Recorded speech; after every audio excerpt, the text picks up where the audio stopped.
Hey everybody, welcome to Soulful Conversations with Frank and Sheila Battle.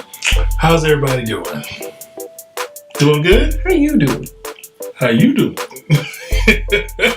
I'm doing good. I'm actually, today was a busy day at work and it was actually my Friday. Yeah, because hopefully I'll get some rest on this Dr. Martin Luther King holiday weekend. So what's going on with you while I'm resting? I won't be resting. He's gonna be resting. I won't be resting. Honeydew. Yes, honeydew. Honeydew. But what I won't call the honeydew is the big event that you have coming up. So yes, he's trying to shift the subject from the honeydew list. But anyway. Yes.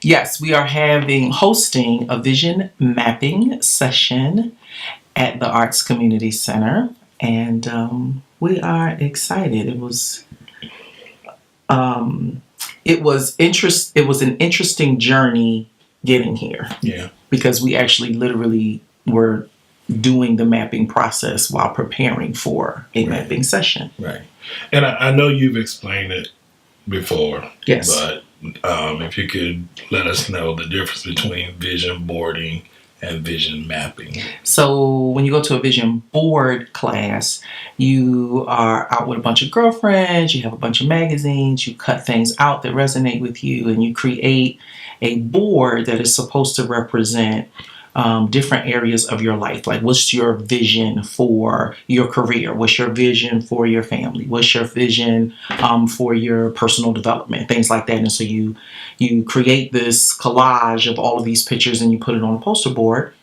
And the goal is hopefully that you will hang it somewhere where you can see it every day, and that it will inspire you to remember what your vision statement or pictorial vision was. But in a vision mapping class, what we do is we take the vision board or the source document for your vision. It could be Pinterest, it could be an actual board, it could be a journal, it could be something digital that you've made or created that represents where you see yourself with your future eye. And we hone in on one thing and create a map towards manifestation. Oh. So it's like those bubbles with the... Yes. Yeah. So in traditional circles, there's a technique called mind mapping, where you kind of take a shape that's supposed to look like a brain or a spider or whatever, and then you draw out from that the steps and the stages and what you need to do. And then, of course, that's supposed to spawn a different thought and another thought and another thought. And you can start out with something really small and it can spider web out quite massively. I actually saw one today that was done by a young lady, and it was pretty amazing. Absolutely mind-blowing what she was able to do. So I'm excited. Yeah. And so with that excitement, we want to share just some visual from the vision mapping class, the session of class. Session. So here you go. Enjoy. We'll be right back.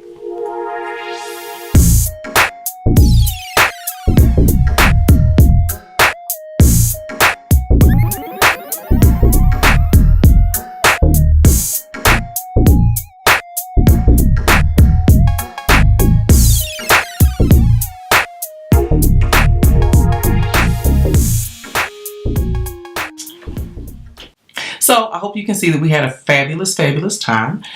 If you want more information or would like us to come to you and help you host a vision mapping workshop or session with your team, with your family, with your girlfriends group, with your women's ministry, just contact us. We'd love to come and help you do that. It is absolutely mind-blowing, the revelation and the clarity that you can get when you actually are intentional about setting aside time to do that type of work. It's a wonderful thing. Yeah. And I'm excited about this next part. So we want to thank you all for watching us on YouTube. I know, like, this year we tried to, this is podcast and YouTube together. So we just want to thank you all because we had set a goal to get to 100 subscribers by the end of the month, and we are almost there. Yeah, we're in the 90s. I think by the time this airs, we'll be there. We'll be there. If you haven't subscribed, please subscribe and join the ride. And hit that notification button so that you'll know. Yeah. So you'll know when we get a new podcast or a new video is posted. You'll be the first to know. So if it's posted one late night and you wake up, bada boom, bada bing, it's right there. And you can listen to it on the way to work. You can listen to it while you're getting ready in the morning. We have audience members who watch or listen on the treadmill. Whatever suits the rhythm of your life. Have at it and enjoy. And then share it with someone else if you feel like it was helpful or beneficial to you in your journey. Yeah, because we're grateful for our podcast and YouTube community. Yes. Thank you, thank you, thank you. You guys are awesome and we really appreciate you. So we want to dive into the continuation of our previous podcast was 10 things I wish I knew before I said I do. There has been some interesting conversation, text messages, parking lot conversations. Honey, y'all. Messenger. Y'all catching me in that parking lot is something.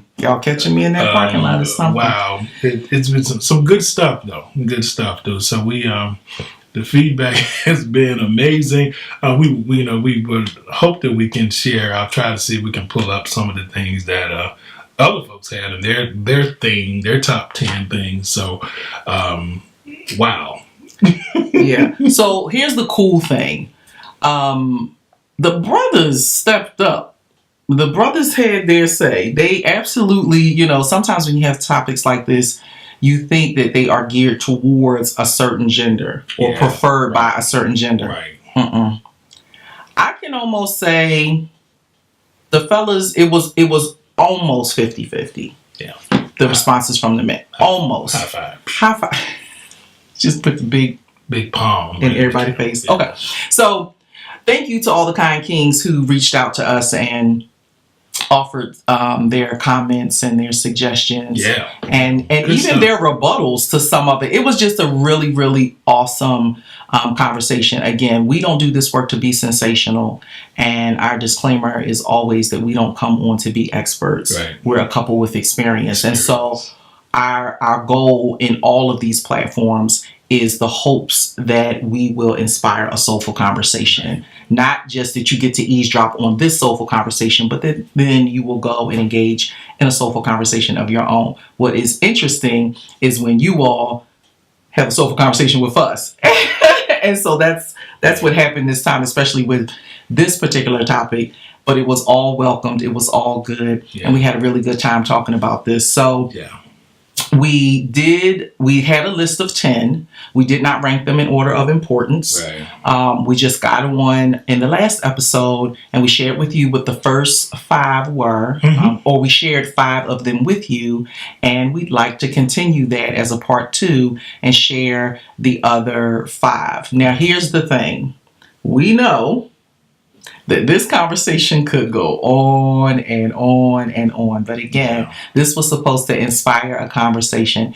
And because the feedback has been so interesting and has been so strong, there is there's nothing that says we can't share 5 more things.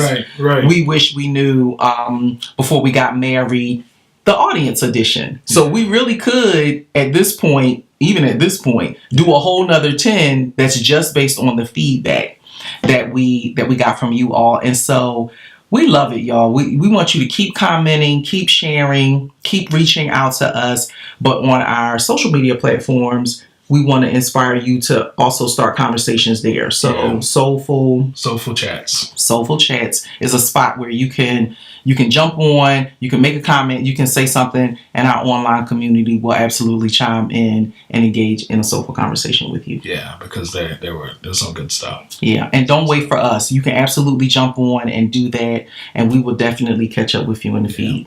And so in the last episode, I'll run through the first 5, and again, they were not in any particular ranking, but they were I wish I knew before I said I do, that communication is key, that childhood baggage does exist and doesn't go away, that little things really do matter, and that marriage is a constant work in progress, and that it is okay not to always like each other, but you do have to love one another. And so that's where we dealt with that last episode. And so this week we'll continue with at our number 6 one. And that the first one will be that family matters. Yeah. Family matters. So back in the day, there used to be a show on TV called Family Matters. And I think that there was somewhere in the life of the show that the mom moved in with them. So the idea around this is that we all know that there are folks who have wonderful relationships with their in-laws, and then we have folks who think their in-laws are outlaws. Yeah. So one of the incredible blessings that Frank and I had is that we did not have contentious relationships with each other's families. That's true. That's true. I readily admit at any given point that I was in love with Frank's mother before I fell in love with him. She and I had a very powerful encounter that created a connection between the two of us that was only severed by separation. And I don't even want to say it was severed by death, because I absolutely still feel very connected to her and very connected to the wisdom and the love that she gave me. Yeah. And it was reciprocal on his side, because you don't have to be so happy about that. Because my mother-in-law loved me. Yes. Like I was the biological. And it was awful. I just want to tell y'all, I still feel some type of way about it. And that's such a double standard, because No, I didn't. So Frank was never envious of my relationship with his mother. Not at all. Me and her could go shopping. I could take her to the dollar store and Dollar Tree and all of those dollar stores, all those stores with the name dollar in them. Flea market. And flea market, thrift stores. And we could spend the whole day together and we could talk. And she shared things with me. And my husband was never envious of that. Mm-hmm. I, on the other hand, pray my strength. I was feeling some type of way about my mama and the way that she was carrying on about Frank, but I understood it. My mother did not have a son by birth. And so by the time I had informed everybody, I'm going to marry him. This is going to be good. She was already ahead of the game and already in love with him and already claiming and calling him her son. But I told Frank, if anything ever happens between us and this marriage goes south, I get your mother in the divorce. You can have the house, you can have the furniture, I get your mama. And we did not have that contentiousness, but we absolutely understand and sympathize with families who do. Yeah. And so the idea in Family Matters is that you and your spouse, you and your mate, please try to come to a place of peace with each other's families and about each other's families. Yeah. Because it will keep the mess, the arguments, the strain, and the strife out of your relationship, either in its beginning stages as it's developing or as in your marriage as it's continuing. Yeah. And so it's really important. And it really does help you love and connect with your spouse more if you see that they're trying. Mm-hmm. You just want to see, like, babe, I know you don't really like my mama, but I appreciate that you're trying. Like, I see you trying. It creates a stronger bond of connection between the two people in the relationship. Yeah, it does. It really does. Because you don't want that argument at home between the two of you. Your mama get on my nerves. Yeah, and then there's... Why your sister always in our business? Yeah, that's a tough one. We don't have none of that. But we understand people who do. And so if you're not in a stage or you're not at the season yet, where you have that in love relationship with your spouse's family or your mate's family, at least try to reach a place of peace. Yeah, that's key. That's key. Okay. All right. What's our next one? Our next one is it's a two-parter. So this is a coin with two sides. One side of the coin says that you must arrive in the relationship 100% whole. So there's no he's 50% and I'm 50% and together we make 100. No, I got to come 100% Sheila and he's got to come 100% Frank. And the reason for that is the other side of the coin. It's because the other person is not their responsibility to complete you. Yeah. Yeah. That is so true. That is so true. It's not their job to complete you. Yeah. And it's not to say that there won't be cracks in your crown or cracks in his armor where you offset each other. You know, we talked about before that if you know that you're a messy person and your spouse is a neat freak or it has to have everything in its place, then it doesn't mean I'm not still 100% Sheila. Yeah. It just means that's a deficit for me, and that's a place of acceleration for him, and so we balance each other out. And I'm not saying that about us specifically, but it doesn't matter what the subject is. It could be about how you keep your house. It could be about money. Yeah. It could be about who's the stronger decision maker. You know, whatever that is, complement each other. You complement each other, but you complement each other's 100% presence in the relationship. And it's not, okay, well, I'm a half a person and I got a half a heart and I got a half a brain and I'm bringing half my emotions and I want you to fill me up the rest of the way. Because you set yourself up for disappointment. Absolutely. And the other part of it is, someone shared this with us, Dr. Shirley and Randolph. You know, Shirley Randolph and her husband. That the analogy was given that when you come into the house, if you see your spouse down, that you may have had a bad day, but you got to come up. You got to come up to 100%. Be at that 100% because at 50% or less, you might not be able to do your spouse any good. So the advice given to us was that somebody has to be up. Somebody has to be up all the time. Somebody has to be up. Yeah. And so you have to kind of put, what's going on, and table it for a moment. Get to that 100%, and that allows you both to press through. Okay.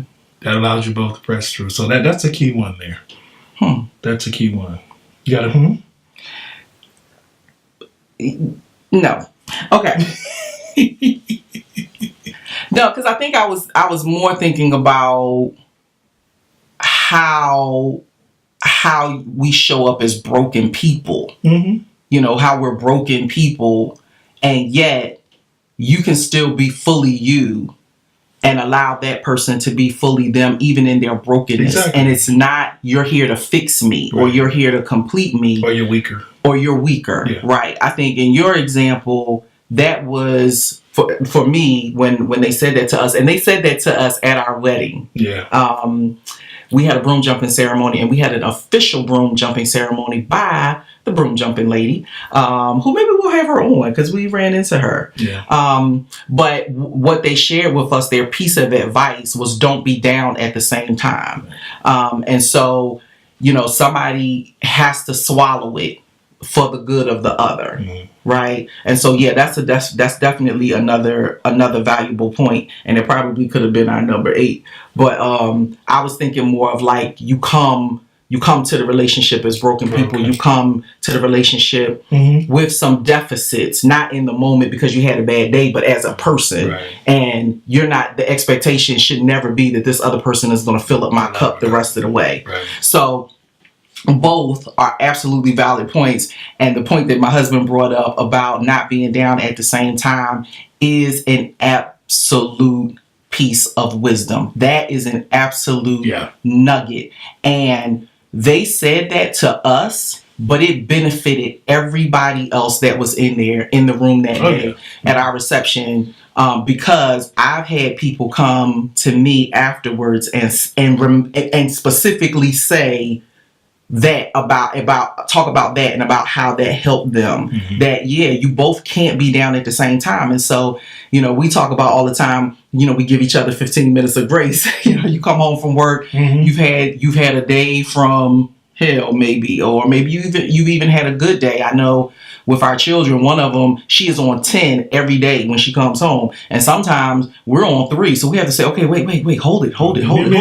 Just give me a minute, because you on 10 and we on 3 and you excited and you and we ain't really ready for that yet. So give everybody a minute. So yeah, all of that, the way that we have to compromise and accommodate one another for the sake of peace, right, and for the sake of love and for the sake of benefit for the other in an unselfish way, is absolutely one of the things that people probably wish they knew before they said I do. That's a constant thing. Yeah. That's an absolute constant thing. So you actually got 3 for the price of 1 on that one.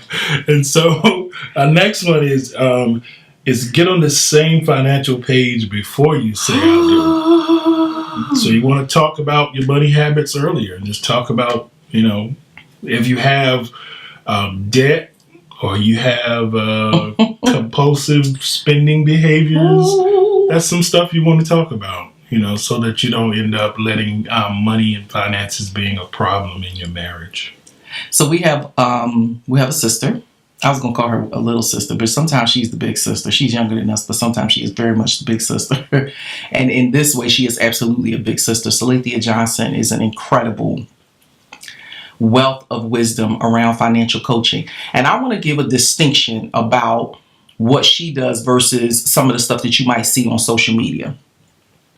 She is not trying to raise your credit score. Yeah. She is not trying to erase your debt. She is not trying to teach you the ways to outsmart the system. That's not what she does. She is not optimal tax relief. You can't say that. I said it. Oh my God. Go ahead. Every time, y'all, he says something and I go, he's gonna get in trouble. We gonna get in trouble right there. Okay. She is an incredible financial coach and advisor. I mean, it's not just financial planning, your retirement, how to get out of debt, how to create a budget. She literally does the inner work with people around their money habitudes and their financial personality. Like, who are you as a financial being? Yeah. And what are the drivers that cause your money habits? Yeah. Are you a spender? Are you an emotional spender? Are you a shopaholic? Are you a hoarder? Like, do you have money stuffed in mattresses and stuffed in shoe boxes and stuffed in little jars? And if something ever happened to you, somebody got to go through every room and every pocket and the lining of every coat and do all of that to find.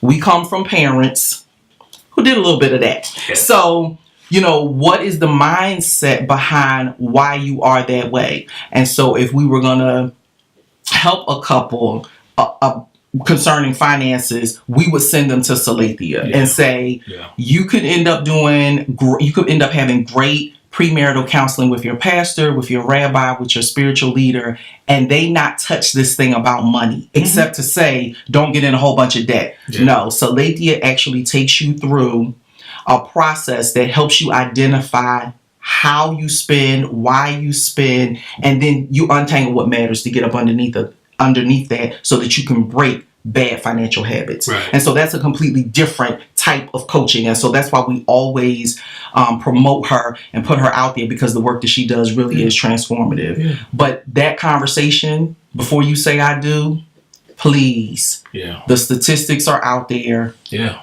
We're already in the church and in the world, the divorce rate is about the same. But within that percentage, the people who separate or divorce because of contention about finance is at an all-time high. And with the economy the way that it is, with society the way that it is, we're in the middle of a federal shutdown right now. The government is shut down. It's all kind of, financial crisis going on with people. These are the conversations that you need to have before you say I do. I was in the financial industry when I met my husband. Working in banks, I've been bought and sold, merged and divided a whole bunch of times. We've had layoffs, we've had terminations, we've had downsizings, all of that. You got to know that you all are solid enough and on the same page so that when the unexpected hits, it doesn't knock you out. It doesn't take you out, and it doesn't weave itself in between you and your mate, you and your spouse. But if you're only talking about it when things are good, Mm-hmm. you're planning the wedding, you're planning a vacation, that's when it's good. Right. Those conversations can get very contentious when you're at odds. Yeah. And they elevate and escalate quickly. And now it's an attack. Yeah. And then it's not even about the money anymore. It's about a whole bunch of other stuff. But that's why we highly recommend Cynthia Johnson. Yeah. And she has a video. We had a soulful conversation with her, and it's in this thread. Check it out. And then get in touch with her if you need her services. Yeah, because those views really matter. And it will make a difference in the marriage when you know where one another stand. Like views on savings. And another one is tithing. Yes. Views on tithing, how you each view and think about that, and giving. Those kind Giving of things. period, Yeah. yep. So those are the kind of conversations that can be had as it relates to money. Let's talk about money, honey. That's Salathia's session that she does with couples. And so we highly recommend it. So reach out to her if you need help, okay? Don't fight it out. Work it out, okay? Here comes the next one. That's you. You got this one. Take it, babe. So, we're going to keep it PG-13, ladies and gentlemen. There is no way that we could have a conversation about love and marriage as it relates to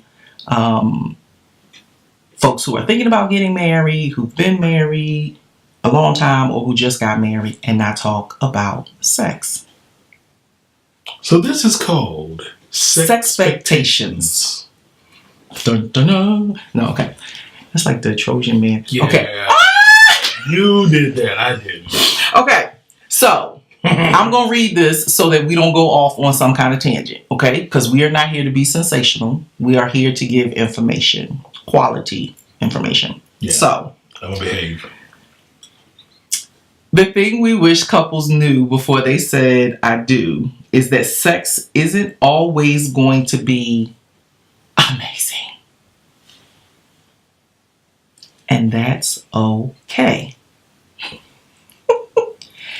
And the reason that that's okay is because you have your entire lifetime to explore each other, and figure it out, to try new things, to figure out what works and what doesn't work.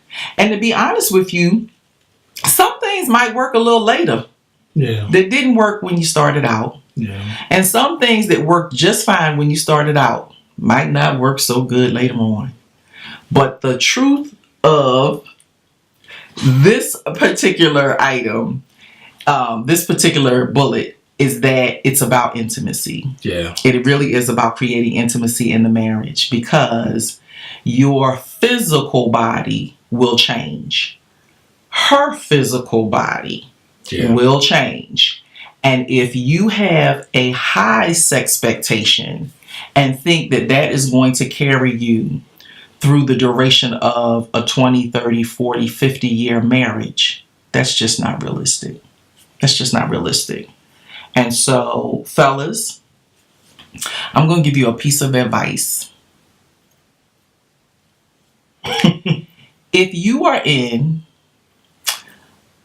a season of life with your mate that is causing challenges in the bedroom, you should ask your wife if you can go to the doctor with her. It is absolutely okay for you to say, babe, I know, like, you flashing and all kinds of things are happening with you. Do you mind if I go to the doctor with you? And it's absolutely okay for you to invite her to come with you. Because then you both get to ask questions. You both get the benefit of those answers. Mm-hmm. And you both won't have to guess. Right. You can know. And so communication, we started this whole list with communication is key. You got to be able to talk about it, ladies and gentlemen. You got to be able to talk about what's still working, what's not working anymore. Yeah. What's high, what's low. Yeah. What's shrunk, what's sagging. You got to be able to, talk about. What's shrunk? Oh. You got to be able to, talk about all of that. And here's why. Here's why. Because if you can develop a level of intimacy and connection that allows you to talk about that, you create the safety in a relationship for people to share deeper truth with you about their journey. So we've had this conversation before. We always want to be very, very respectful of people who have had traumatic experiences in their past. Yes. And the statistics say that the number of people who have experienced sexual trauma over the course of their lives is spiking, male and female. Mm-hmm. It used to be, okay, I don't want to say that it was an absolute truth, but women were more prone to say, this is what happened to me. That's true. Ladies, we have to be patient, we have to be understanding, and we have to create safety enough with our spouses to let them tell us, to let our boyfriends tell us, this happened to me too. Right. And so being able to create that safety and be safe enough for somebody to share that with you is a level of intimacy that can take your relationship to the next level, physically or not. Yeah. That emotional connection that you can have with your mate there's just nothing like it. There's no greater intimacy. Now, the other thing is, your bedroom is not defiled. Nope. And as long as you both are consenting, Mm-hmm. Have at it. because we're not here to tell you what to do and what not to do. Right. We don't do that. Nope. So as long as the both of you are consenting, Mm-hmm. ain't nobody hurting nobody. Right. Then that way you can have a conversation and you can see what's on the menu. Because I say that because everybody has different appetites. So you can see what's on the menu. It may be Burger King. Have it your way. It may be Arby's. We have the meat.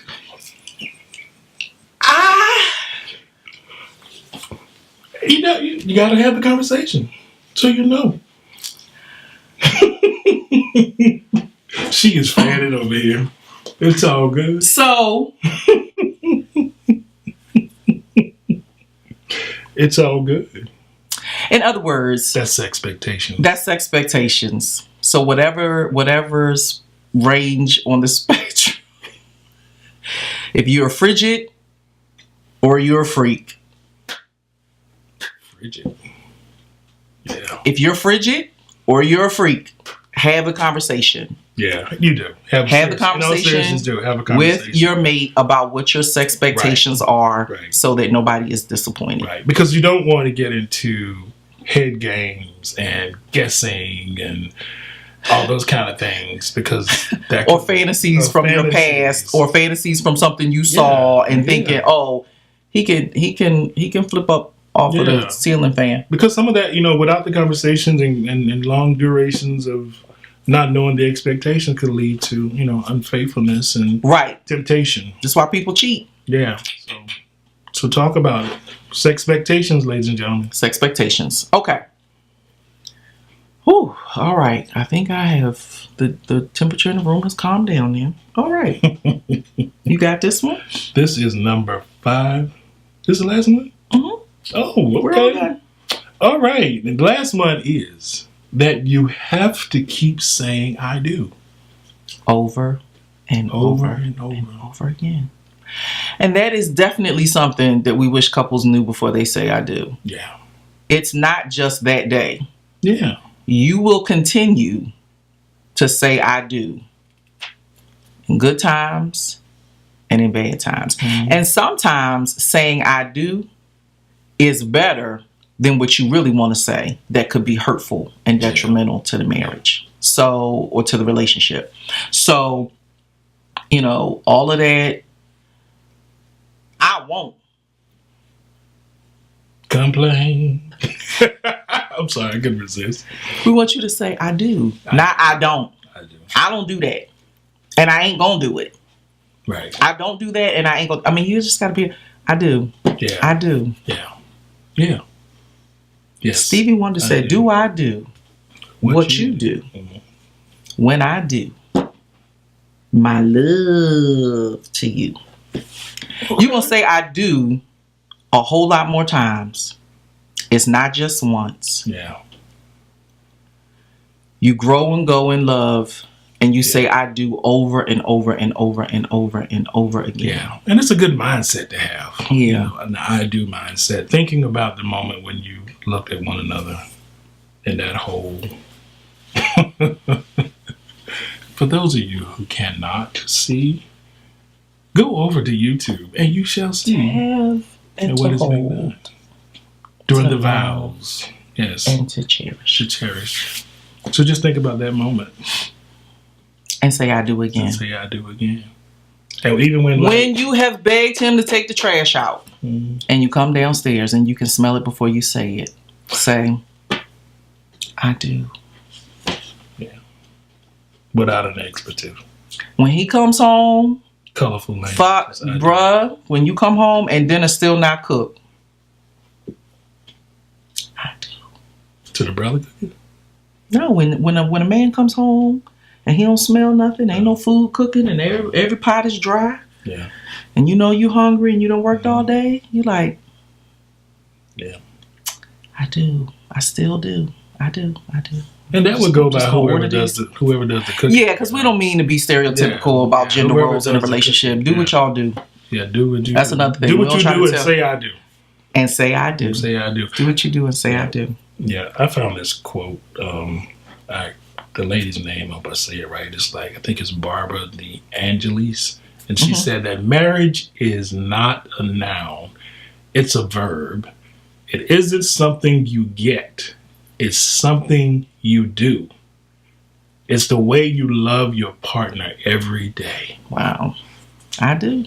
I do. You got to keep saying I do. You got to keep saying I do. You got to keep saying I do. For the engaged folks out there, while you're planning your wedding, you haven't said I do yet, plan your marriage as well. Plan your marriage. Plan your marriage. Plan your marriage. Get your mind right. Don't just plan the wedding. Plan the marriage. Plan the marriage. Get your mind right. All right now, Mr. Frank. Get your mind right. Get your mind right. Don't just plan a wedding, plan a marriage. Plan your lifetime together. Yeah. You know, we were in a church for a really long time, and one of the most powerful things I heard our pastor then say was, when you're coming down that aisle on your wedding day, you should see a casket. Like, your level of commitment in that moment should be till death do us part. Yeah. And so, yeah, whatever your views were, you know, coming up about relationships, were about marriage, when you hit that door and you start walking towards that, all of that has to fall away. And a lot of, you know, the fairy tale stuff that we come into these relationships with, it really does need a critical assessment and some soulful conversations, so that you're not fighting and living in strife after the fact. Yeah, because I read this somewhere, and I hope I get it correct. Someone stated, you said this in reference to coming in when the doors are opening and see the beautiful bride standing there. The groom is standing there. You mean at the door? At the door. And she's like, and the groom is standing up front. And what was said in the article, I believe it was as you stand there, don't have a mindset, because you know you're coming. This is how they painted the picture. You're walking down the aisle. And so what was stated was, don't have a mindset of, I'll alter him. The alter him. Wow. Don't have that mindset. Don't have that mindset. Hopefully by the time you are at the doors open and the emotions and tears are all there in that beautiful moment, a lot of these conversations we'll be having, you will have discussed all these. And you'll be excited to say I do. We had a really cool quote from somebody. Oh, yeah. I thought it was on here. Yeah. So while he finds that, we got some really cool responses Yeah, there it is from right there.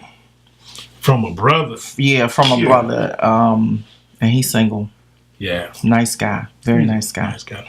Got a little Skrilla too. You're not supposed to say that. See, he always says something. Facts. He always says something. Yeah.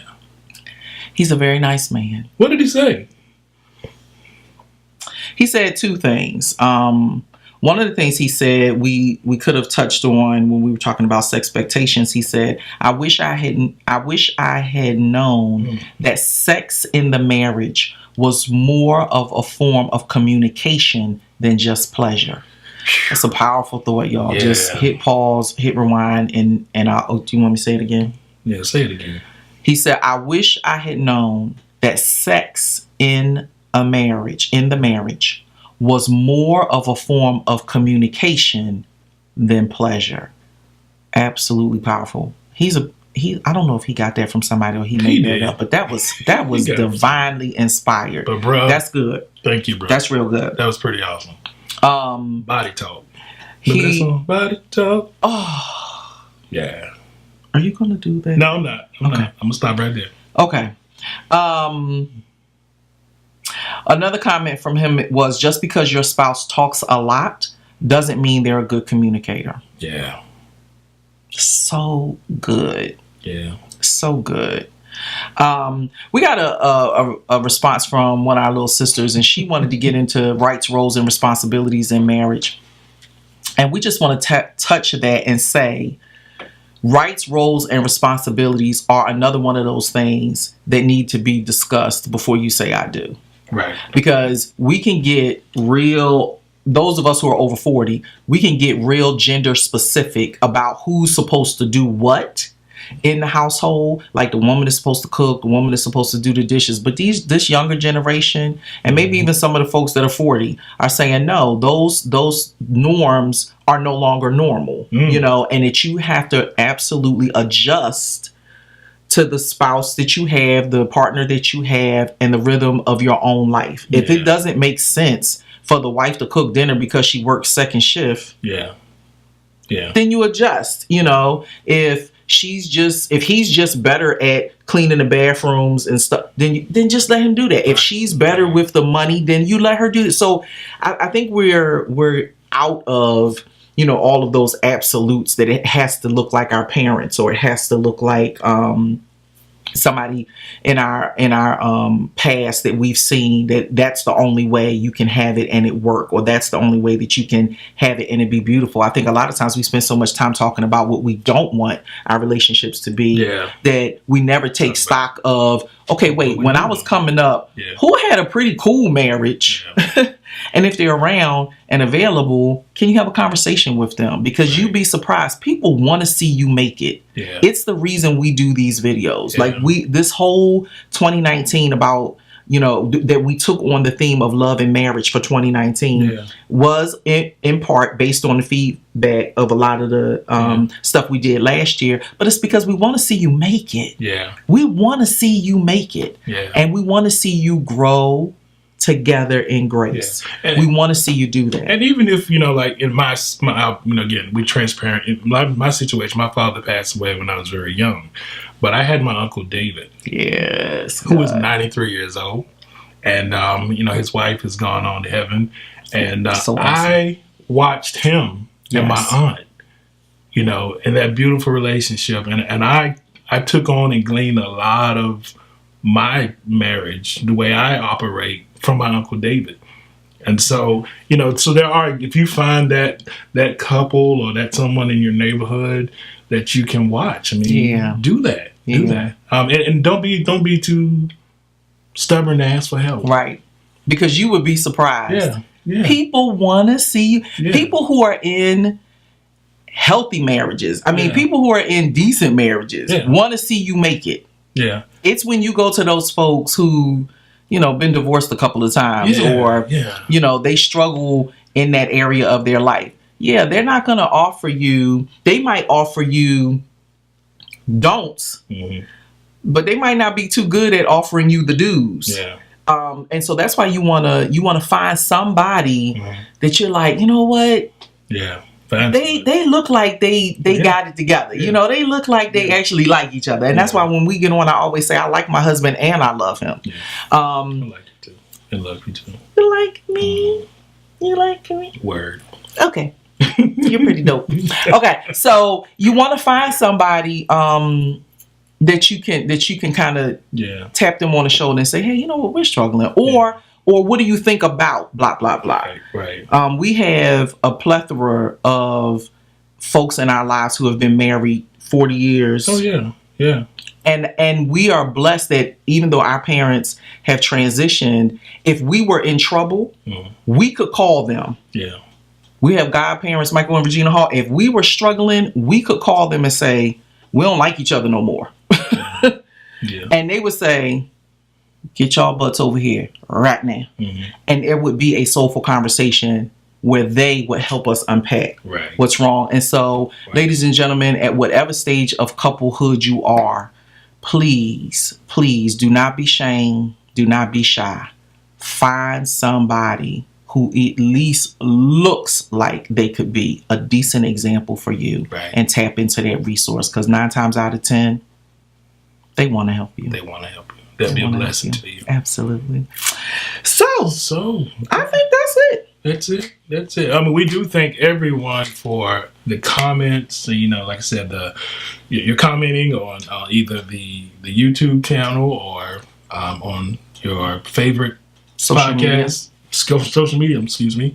So we do thank you for doing that, and we read them, and we try to comment as much as possible. As you see, we do take note to some of the great suggestions and commentary that you have. I want to share one last one. This one came from someone in Charlotte, North Carolina, and they said to make this our number 11. Okay. And it said, don't go into any relationship, especially holy matrimony, thinking that you can change the other person. You can definitely grow with them, but you cannot change them. Work on changing yourself for the better, and perhaps it will inspire your spouse or partner or mate to change themselves. So that goes back to that I'll alter him. Yeah. So that kind that we love that. We love that. That's good we stuff. love that. That's good stuff right there. So again. So thank you for that. We appreciate you. Charlotte, North Carolina. We love you. We love North Carolina anyway. We love North Carolina anyway. We're coming to North Carolina. 15 Minutes of Grace is coming to North Carolina. We're going to put a date out there soon. We're hoping to get there in March. Yeah. Or February. Yeah, I think we're hoping to get there in February. But we'll keep you updated as things progress and as we chart out this book tour path for 15 Minutes of Grace. But this is Soulful Conversation, so we want to make sure that we stay focused on that. Yes. But I think we're done. So we're done. Again, this is Soulful Conversation with Frank and Sheila Bell. And so we thank you all for watching, for listening, while you are doing whatever you're doing, while you're doing what you do. We appreciate every one of you, and we share this with someone. If you know a young couple, share this in your marriage ministries, however you want to share it. Please share it. Like, subscribe. We appreciate all that. Thank you for all the love, and we look forward to coming back with you again on our next episode. Take care, family, and be well. Be blessed. Peace. Bye.